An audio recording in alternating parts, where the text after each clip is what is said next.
This is Bob with Fulton Police 911. There's a couple of people outside that signed up to testify. And there's people that were signed up to testify and they can't come in. And there's even media out there that can't come in. They got security blocking the doors. Go around. As of right now, the building is placed in a status of lockdown. If there are any questions regarding why or the overall status of the building, feel free to call the mayor's office. The media and everybody out there will be granted access to the building once the lockdown has been lifted. When's the lockdown going to be? That is at the discretion of the mayor. Okay, well then someone needs to talk to the mayor.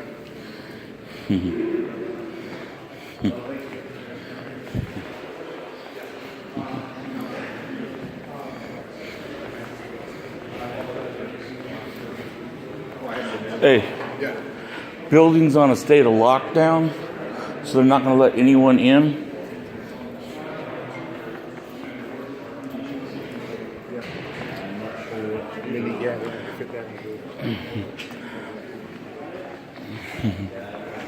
Building's on a state of lockdown, so if you leave the building, you can't come in.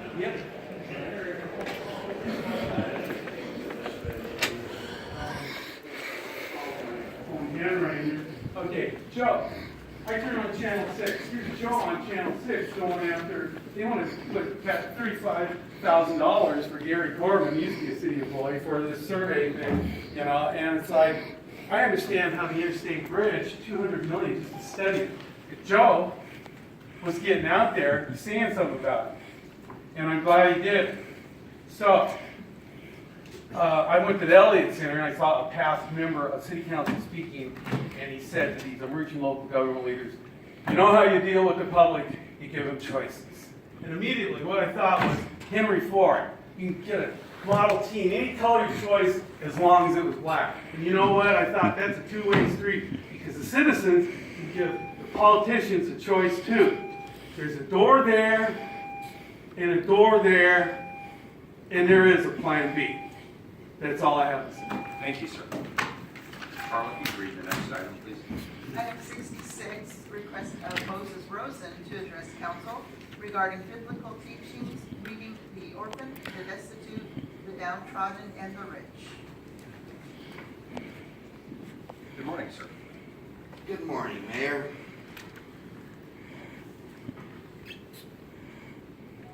Well, interesting morning anyway.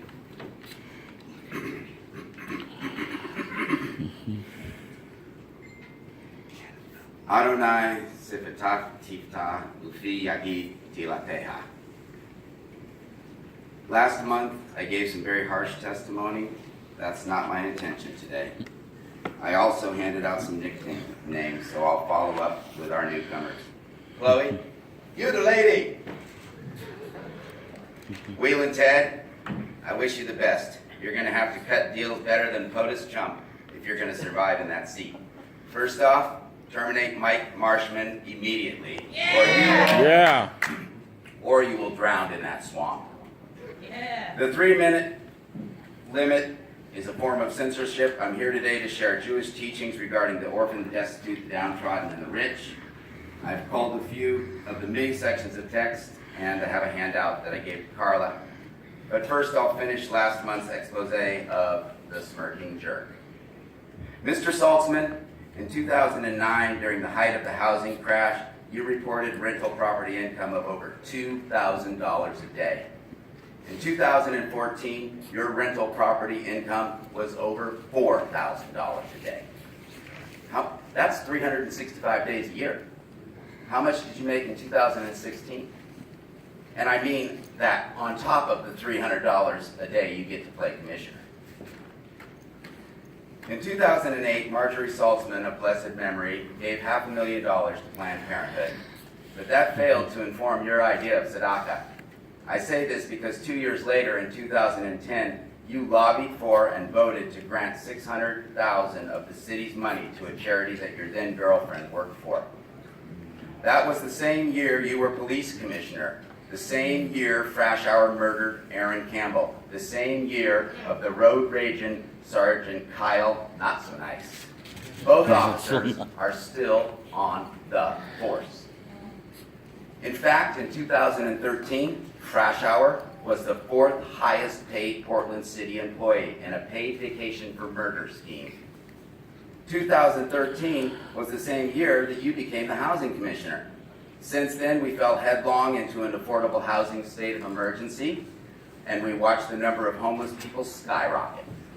Last October, just as the rain and cold were moving in, you pulled the plug on a project that some wealthy Portland developers had created to shelter 1,000 people. Why? Because you have a beef with the operations director that they had hired. Then, 4 people froze to death, and a baby. On October 12th, the council passed a new police contract that gave the devilish institution more money and less accountability. Like you, I was hiding out in my synagogue on that day. Ironically, at the exact time that my rabbi was speaking about the importance of Black Lives Matter, your riot, I have 2, please give me 25 seconds. Your riot police were rioting and trampling and pepper spraying your citizens. Nick the Smelly Fish is on the record of accusing me I'm gonna have to ask you. as an anti-Semitic tap. He clearly misunderstands because I am a God-fearing Jew. simple Unlock the truth is building. Rosen, that I'm your gonna have to behavior- ask you, please, to end your testimony. Thank you. There's other people who signed up. Unlock the building. I have waited a month. I waited Could you for please all call this the next hoopla.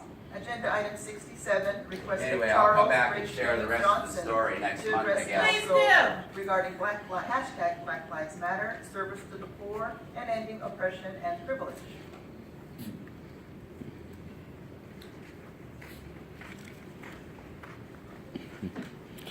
Good morning.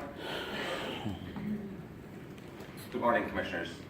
That's 125, There's 2007. so much on our plates as a city. So far, we haven't even had a chance to talk about the federal. Oh, I'm supposed to tell you that my name for the record is Charles Bridge Crane Johnson. Yeah. The bridge crane is a very important device related to community activists, especially Ms. Teresa Rayford, who's recently undergone surgery.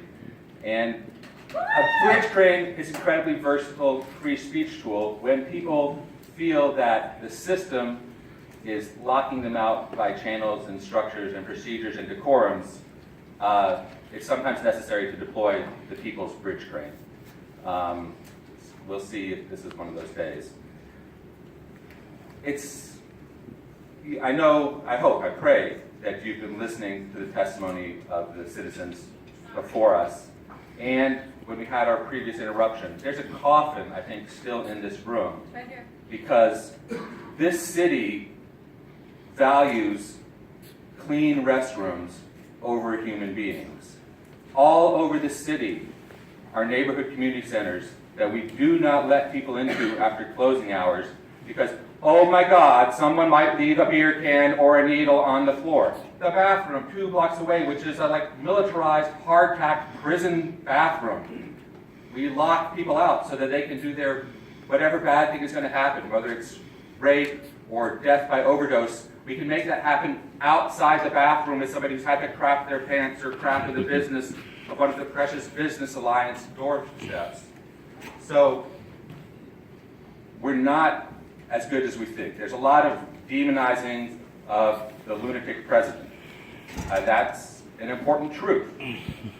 But a more important truth for us to move forward is to look at our failures as a community and as individuals and find ways to empower one another and partner with one another. We have to find a way that with a city council that has a retired psychiatric nurse, we can have a city where there's no barefoot women carrying around frozen stillborn babies. So just, some things need to happen and some things should be stopped from happening. So I'm not going to say exactly what's going to happen during the course of this meeting, but the ordinary functioning of Portland City Council has not been enough to prevent these tragedies.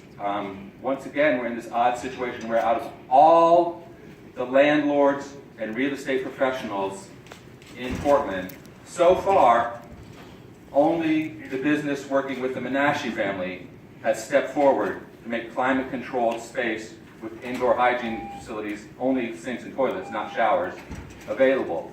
Where is the rest of the people who are living the type of real estate influence high-income life like Mr. Saltzman's history has been talked about? We know there are good people in Portland.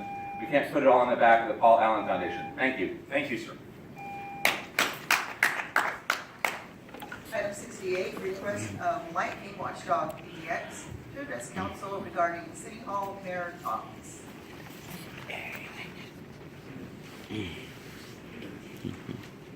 Good morning.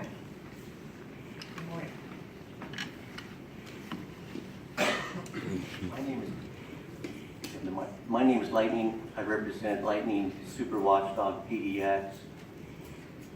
The people in the council chambers this morning have brought up some very good points that we need to have addressed. One of the issues pertaining to the homeless that I have is that we need to lower the flags to show respect. That's right. Many of the homeless that have passed away, we need to have a moment of silence for any of the homeless that have passed away. The other mayor, Mayor Charlie Hales, refused to do that. Mayor Wheeler, you have the opportunity to do that and show the community that you have respect for the homeless. And when they do pass away, you show respect to the community and the homeless, again, that have passed away. Now, moving on to the next issue. On the Superfund cleanup site, again, I talked to Commissioner Fish. I'd like to have a director brought in to the VES Bureau and begin planning the dredging task and the maintenance of the river. It's long overdue. We're looking at $1 billion+ bill that the EPA has done a record of decision on with a lot of data. And we need to also do a comparison to the Hudson River in New York and understand that they had a similar project going on. They can clean the river up. They were able to clean the river up, yes, for over $1 billion, and it will be a continuous maintenance project over time in the years. The main focus is we do not want to discharge any more contaminants into the river. We need to stop that. We need to stop the Oregon Marine Board from issuing any permits that allow you to take contaminated sediment from the Willamette River, transfer it by dredge, and dump it into the Columbia. Again, I will be focusing on the Oregon Marine Board, letting them know I think that is a criminal act. They will stop immediately and understand nobody in this city has a right to discharge contaminants into this river, and they need to be prosecuted. I will be dealing also with the Multnomah County River Patrol on why they have not enforced people from dumping contaminants into the river. I want to understand why they get grants from the Oregon Marine Board stating in the grant one of the conditions is keep the river clean. We have just been imposed a $1 billion bill on the river. The river is not being kept clean by the people that are supposed to be doing the enforcement. Thank you. Thank you, sir. I appreciate it. Carla, I'd like to move to the consent agenda and then get to the time certain items. Has any item been pulled from the consent agenda? Yes, Joe Walsh has requested item 71 be pulled. Item 71 then will move to the end of the regular agenda. Could I That's not please call the protocol. roll on the remainder of the consent agenda? That is not protocol. Read the charter. Saltzman. Hugh Daly. Read the charter. Wheeler. Aye. Excuse me, time certain items. Can you read the first time certain item, please? Item 69, accept the quarterly technology oversight committee report from the chief administrative officer. Good morning. Good morning. Morning. And if you could do me a favor and introduce yourselves for the record. Thank you. Good morning, Mayor and Commissioners. I'm Jen Clodius, Senior Management Analyst with the Office of Management Finance and staff for the Technology Oversight Committee. With me today are Dr. Wilford Penfold, who is former Mayor Hale's representative on the TOC, and Jeff Baer, the Director of Bureau of Technology Services. As you know, the TOC is made up of 5 members, each appointed by council members. The other TOC members are Ken Neubauer for Commissioner Fish, Diana Garcia for Commissioner Fritz, Josh Mitchell for former Commissioner Novick, and Mike Lynch for Commissioner Salzman. We are here to present information from the Technology Oversight Committee's quarterly report for October through December 2016. That quarter TOC followed only one project, ICAP. Normally we would project dashboards showing you